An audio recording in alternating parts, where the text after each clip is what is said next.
that. No, no, we all Bihar know. also same type of scenario you will see. Yes, Bihar state is leading in many things. Any other question? Well, then I. So I request my Lord Justice Rathore to sum up the.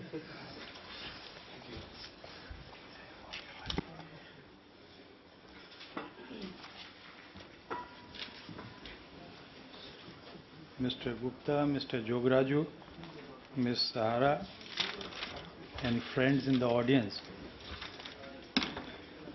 Now, as the proposition of this session is, I would like to repeat right to higher education and responsibility of state. Now, there are two things which I want to point out at the outset is, the proposition is in respect of higher education. Not in respect of education or right to education, it is in respect of right to higher education. And then responsibility of the state. Not an expert on education, but as a layman I can say that according to me, in respect of higher education, the entire responsibilities of the state.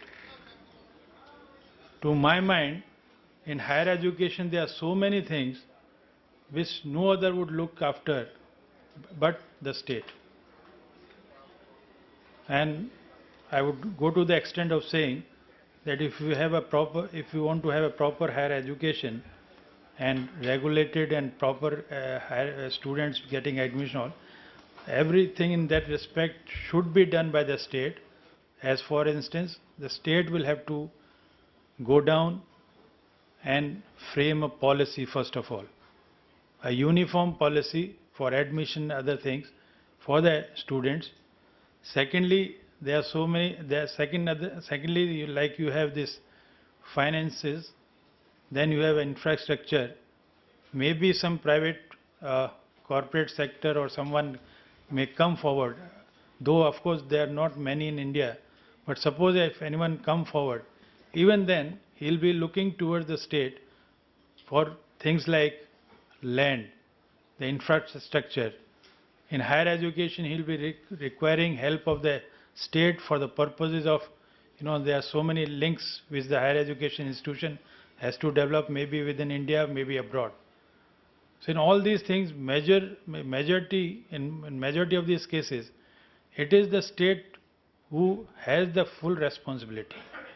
If the state does not wake up, according to me, the higher education will never develop properly. Now, so far as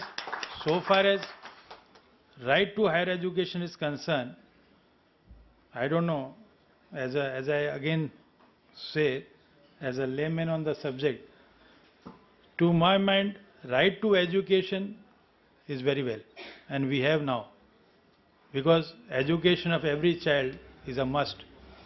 It is necessary for the development of the nation and the society. But whether, I leave it open to the House, whether the right to higher education should be there, I don't know. Because, as one of the speakers said, but with all due respect, I would say, according to me, higher education as such can only develop, can only have good quality when we have some sort of scrutiny, some sort of scanning at some level, lower level. And in that light, in that direction, we in India have started a little bit, like we have these job-oriented studies and all these. So that is right. All children should get education from the beginning, primary education, or at certain level, maybe at a high secondary school level or at the graduation level, there has to be a check and a scanning.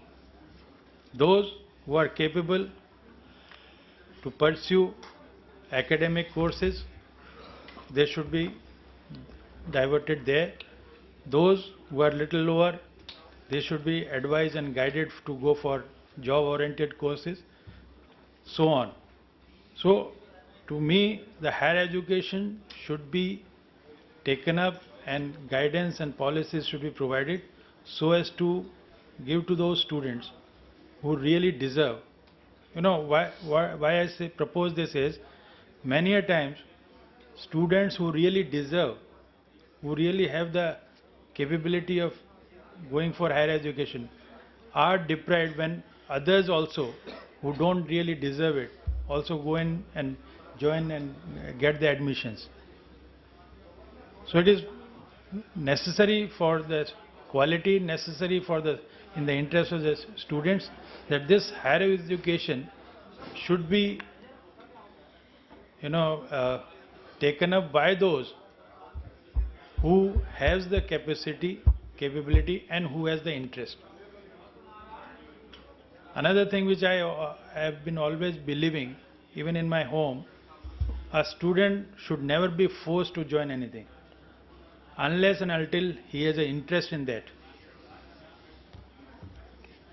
I don't know these now what you call technically these psychologists and all these who are now giving this counseling and all.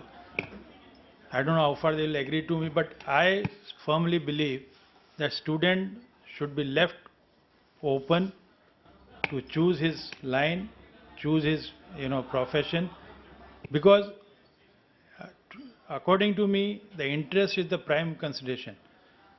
If the student doesn't have an interest in one field, you force him to go for that, you will not get the best of the result, I am sure. Maybe the student, if he is a bright and intelligent student, he may secure good marks in that field which you have forced him to, but then you will not get the best out of him.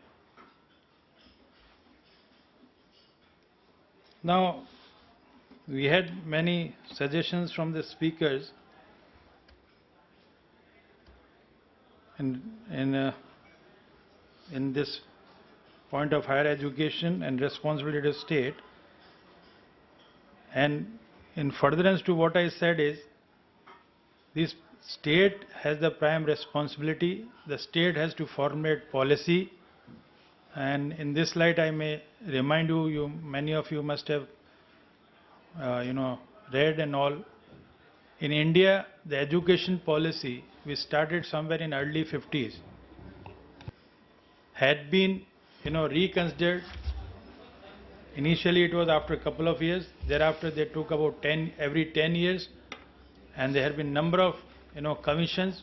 I can remind you one of those very eminent educationists who thereafter became the President of India.